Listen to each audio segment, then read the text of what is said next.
And here it starts.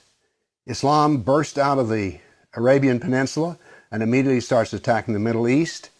And notice that it doesn't take long until they're crossing the Mediterranean and attacking southern France and Spain.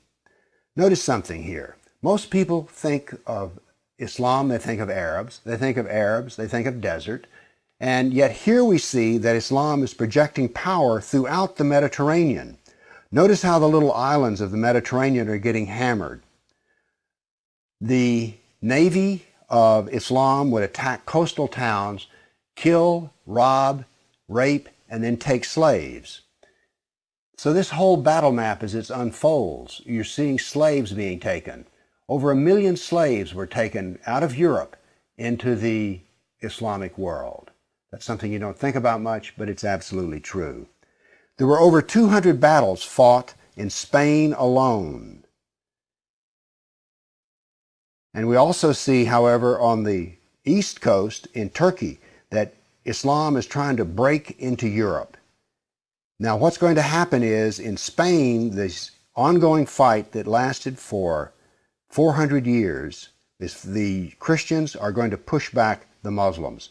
But now then what has happened over in the east is that Constantinople has fallen, and now then Eastern Europe is getting hammered. The jihad now comes to Eastern Europe. It's pushed out now of Spain. Northern Africa is now completely Islamic. The Middle East is completely Islamic. This is all jihad, relentless jihad. And why is it so relentless?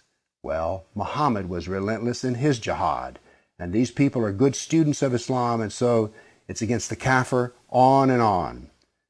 It was traditional that when the Sultan came to power, the brand new Sultan, he would immediately try to launch new wars because he was going to be noted in his Islamic history as to how well he fought against the kafir.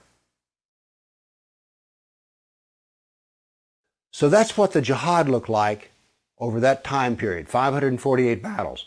But remember, when you bring up jihad, people want to bring up the Crusades. So I also prepared a dynamic battle map of all the offensive raids of the Crusaders. Let's watch it and make a comparison.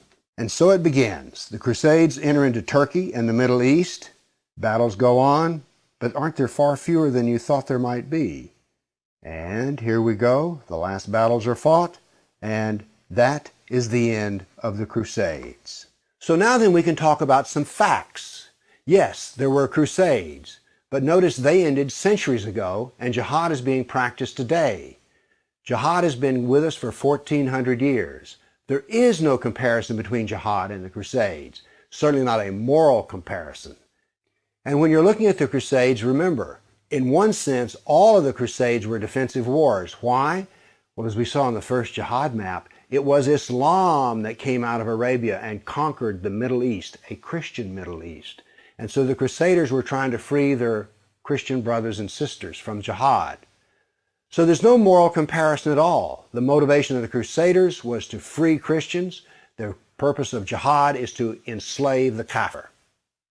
So the next time you hear somebody talk about, oh, those dreadful Crusades, you've seen some facts about the matter. Why don't you pipe up and tell them you know, you don't really know the matter.